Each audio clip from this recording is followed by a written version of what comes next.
Listen, I'm here to introduce Chad Hippus. Now, Chad's frontline for us, and I tell you, Chad's gone through a whole lot of stuff. He was in the business before, got out of the business, got back in the business. And when he got back in the business, then he is one of those guys like a lot of people you know, or maybe you, where I'd see him and then he'd disappear for 6 months and then he'd pop up. And finally he figured things out, and he's taken what I call baby steps to get over all his fears and all his things. Now he's meeting people like crazy. So I just wanted you to know how he did it, and hopefully it'll help some of you. But what's great about it is he just made a decision along there. Now, he's been in the business a while, but now it's all different because he's meeting people every day and showing plans every week, and he's a leader of the club, and he's doing it now. And I hope what he's talking about can really help you out. So here he is, Chad Hippus. Well, what I worked through, I would say it's been almost a year now, is truly baby steps. And what I did was I backed everything up because I know of the philosophy that you want to talk to your sphere of influence first, and if you're not doing that, I really believe you're missing out. Start there. They're the people that know you. They're actually going to be some of the nicer people. Even if they're rude, they're still nice in a rude way, if that makes sense. And it makes it fun. I really think that is one of the hurdles that mentally, everything I did, I just had to get honest with myself. And I kept looking at the reasons that things felt weird to me and why that was, what the fear was. And by that, I got to a point where Howie Danzig had come in and was doing a seminar, and it was really cool. It was more of him and T just kind of sat up there and talked to everybody, and they asked about prospecting. And I thought, oh boy, okay, yeah, this is something, I've heard a million times. But he actually covered that there's that point where if you really want a huge business, you are probably going to have to go out and meet some people. And I was in kind of a unique situation in that had I done what Ron taught initially with my relatives, my friends, associates through work and things like that, I believe I would have been a lot further in the business had I done it Ron's way. But I did it more my way, and it was a learning process. But the lessons I learned out of that, I believe now I can make this as big as I want. The baby steps, what we're talking about with that is, literally, if you think of a baby, I just literally read this yesterday in The Slight Edge. A baby, when it first starts, doesn't start walking.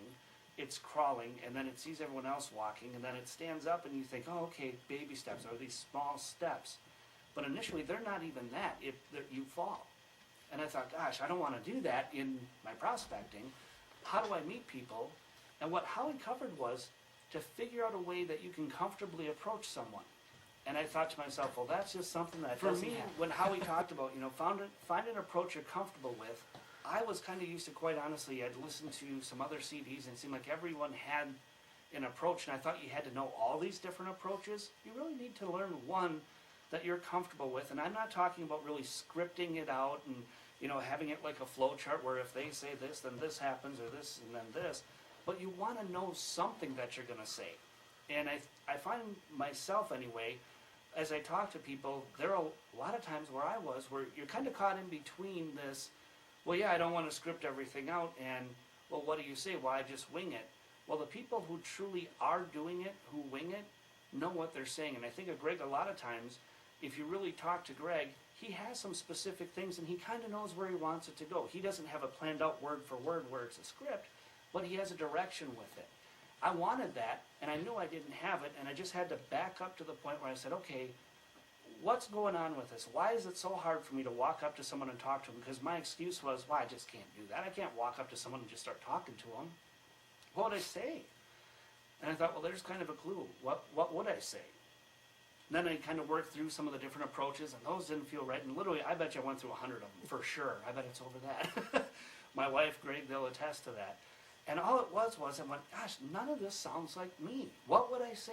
Why is this so weird? And I backed it up, and I just got honest with myself. I'm like, why is it weird for me to walk up to someone?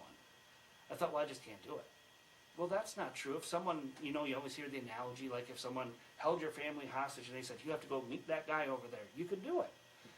So I thought, okay, so I'm physically able to do it. Why is it so hard? And I thought, well, it's just weird. And I thought, well, why is it weird?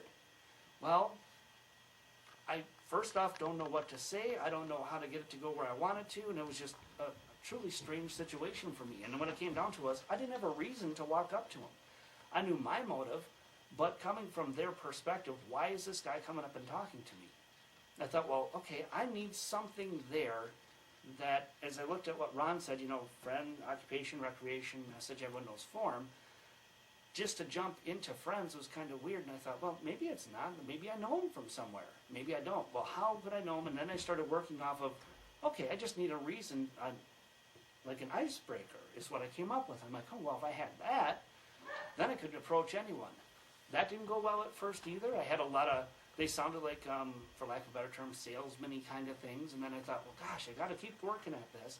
And eventually, I talked to Daryl, who had some. I asked Greg, he has some that he uses. And they're not, like I said, overly planned out, but it's just something you can say to someone, and it's not a greeting. Because if you say, hey, how's it going? They go, good. End of conversation. You want something that they interact a little bit more with you. And even at that, you're going to get some. You want something that they interact a little bit more off of. So some of the first ones that I tried out, Daryl has a great one where he literally will walk up to someone and ask for directions. And through that, he kind of gets a feel of how the person reacts. And that was a mistake I also made in the beginning. Don't try to take things too far with someone that's just not reciprocating you. If they're nice, continue. If they're not, shut down. You have that power, you get to walk away. And that's very important later, because I spent a lot of time with people who flat out weren't looking. They weren't, and I knew that from hi, When you say hi and they grunt back, that's not a good sign. So with that, I kind of went, all right. So you could walk up to someone and just say, hey, I've got to ask you, this sounds kind of funny, but do you know where Men's Warehouse is around here? I'm kind of embarrassed to say I live in Little Chute and I don't know where it is.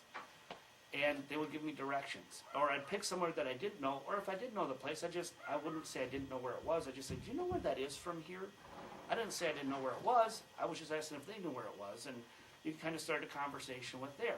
So from that, it was so pathetically small where I started, and I found myself even avoiding that. Going up, I'm like, I don't know how are they going to react and all this stuff. So I backed it up even more, and I heard a CD by Greg Duncan where he talks about backing it up to whatever level you feel comfortable at. It's to the point where, like he uses the example of if you talk to someone and you sit across from them and you say, okay, let's sit down, let's map out where you're going to be in the business. Are you showing 5 plans a week right now? And they go, well, no. That's a strong no. It's not a well no. But you say, okay, what if we'd start here? Do you think you could show 1 plan a week? And they go, yeah. That's not a real strong answer either. So you back it up a little more and say, okay, well, do you think instead of maybe showing 1 plan a week, do you think you could maybe meet 1 person a week? And they go, yeah, I think I could do that. That's getting better, but it's still not where you want it to be. You want them to know that they can do it. So he said, well, could you just walk up to someone and say, hey, how's it going for a starter? Well, yeah, I could do that. That's where you want them at. And you want to start that daily habit of getting out and doing something. You set your business hours, and your goal is, you say, okay, at 6 o'clock or whenever you pick, I'm going to go out and I'm going to say hi to 1 person today. And it sounds silly, but it works. You start getting into the habit, and by the end of that week, you're going, oh my gosh, I can do this. I knew I could do it, but you prove to yourself you can do it. Then you get to the point where, and it's kind of neat working with Michael, Greg's son. He's at that point where initially he didn't know if he could do that. He kind of said the same thing. Well, yeah, I could do that. He went out and I was like, well, yeah, I can do that. Where do I go from there now? And that's what you want. You can keep building off that. And now it's to the point where when I initially started, I had a hard time walking up and just saying hi. And now to the point I can have the whole conversation. It's not a big deal. And they're giving me their number. And if you want to know how to do that, it's baby steps. Don't start way at the end and think, think of anything. If you want to start lifting weights and you haven't worked out in, say, 10 years or ever, and you go in, you're not going to bench 400 pounds. The guy next to you might be able to, but that was an incremental step. If you see a guy running a marathon, he didn't start running marathons. He probably started as a kid running around the block or something. It wasn't a big thing. It was a gradual thing built over time. So basically what I came up was I needed that icebreaker, and I worked on a number of them. Gosh, there's so many out there. I mean, if you want some examples, my fear a little bit is in giving the example, it's kind of like on a test at school where you know, they have that sample problem in the beginning of the book, so you learn that, but then that next page is the one that counts. It has all the other different numbers on it and the different equations that you have to work out. We're not looking so much for you to take that sample problem and just keep repeating the sample problem over and over. The idea is to apply the sample problem to you, to what you have to do with your work. And I jokingly say it's kind of like when people come up to me and say, well, you know, what do you say? And what I say is different than what Greg says. It's different than what Daryl says, but you can take what we say and kind of manipulate it into what would work for you. And I jokingly say it's kind of like when people come up to me, it'd almost be like asking, well, when people ask well, you know, what's your name? What do you say there? It's like, well, what I say is different than what you're going to say. And that's, I know that's a simple example, but it does kind of show what you need to do. You need to make it really your own. And some of the approaches I've used, just, you know, for an icebreaker, the Daryl one with asking directions, I've complimented people on something, cars, their tie or something like that, and sometimes that can be a little bit different because it doesn't necessarily go somewhere unless you can kind of make it go somewhere like, hey, that's a great tie. Did you get that around here? That's more of a conversation than just, hey, great tie, thanks, end it. And you're looking for ways to make that happen. Some of them that I've personally used, I know at one point I was using something that allowed me to approach a lot of people in a very short period of time where I'd just go up and say, hey, you know what? Right now I'm working through a class, and Jenny, my wife, and I put it together. I'm working through a class where trying to get over my shyness a little bit, and what I have to do is basically meet 10 people a day for 100 days. And it doesn't have to be any big deal or anything like that. I'm just curious if you could help me a little bit with that. And the funny thing is, if you're nervous, you even get to say it. You get to say, you know, I'm a little nervous in doing it, and they're like, no, that's okay. And they're really nice to you because they either relate because they wouldn't be able to do that, or they relate because they say, oh, Dale Carnegie courses, I've done something like that, and then this whole conversation comes out of it, and you meet a lot of really neat people that way. And I would tell them, you know, up front, I have to meet 10 people a day, so if they hear me talking to someone an aisle over, they don't think anything of it. They know what I'm doing. So that was one. That worked out very well. Another one that I've used, that I use quite frequently, and I like this because it covered a number of things up front. I would walk almost past someone, not up to them, because that would be kind of weird. I'd walk almost past them, and I would kind of glance back and say, hey, I've got to ask you something. Do I look familiar to you? Or I would say, you know, did you used to work with my wife? Now they know I'm married, and it's something that, you know, maybe I do know them somehow, but I don't have to know them directly. Then we start thinking about it a little bit. And what I like about the almost walking past is, a lot of people have the impression you're just walking up to someone and talking to them, and that is weird. For me anyway, maybe for someone else it isn't. I know people who are very direct, but I'm not that way.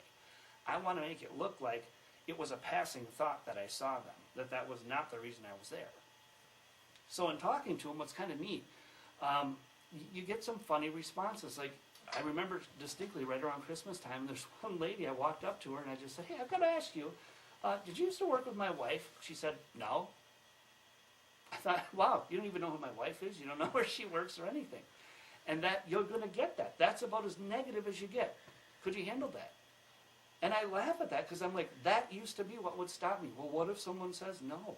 What if they don't know my wife? What if, and I was playing all these scenarios in my head. You know what happened out of that? Nothing.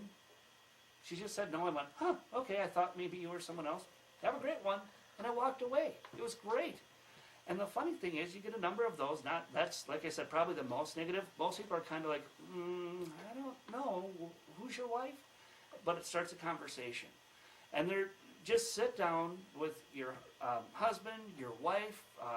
Upline is a good place to start, and bounce things off of them. Say, hey, you know what? What if I said this?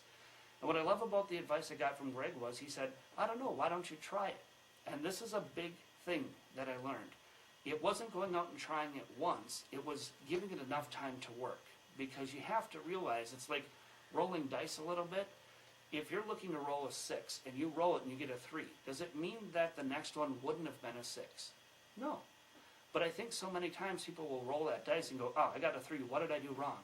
And they'll go back, that was me, they'll go back and go, okay, what could I have done different? And they'll spend a week or a month or 6 months going, I remember the last time I rolled it, it was a 3.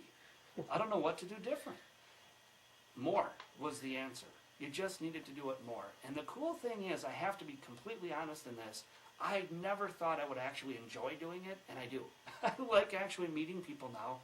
Sometimes it has nothing to do with the business at all because they don't react right now. I'll explain that in a second. But they're nice people, and you have conversations, and things come out of it. And I've actually, as funny as it sounds, one person that I talked to ended up, we were talking, she was really nice, was not looking for the business or anything like that, ended up being a waitress at one of the places I was at, and I got free soda from it. Just because she thought, oh, he's a nice guy and all this.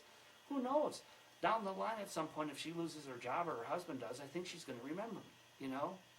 But if nothing else, I feel like I made a friendship out of that. And that's kind of the neat thing. You do make friends out of this.